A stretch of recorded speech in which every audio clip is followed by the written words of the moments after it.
Welcome back to the channel. Don't forget to like, share, and subscribe my channel. Today we explore how to create a business product angle adjustment using puppet warp in Photoshop. I open Photoshop and place a business product image on the canvas. I pause because product angles affect perception. I duplicate the layer and convert it into a smart object. I go to Edit and choose Puppet Warp.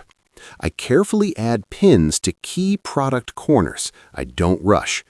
I slightly rotate one edge to improve alignment.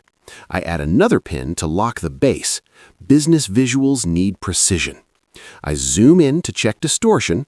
Everything stays clean. I gently adjust the top angle.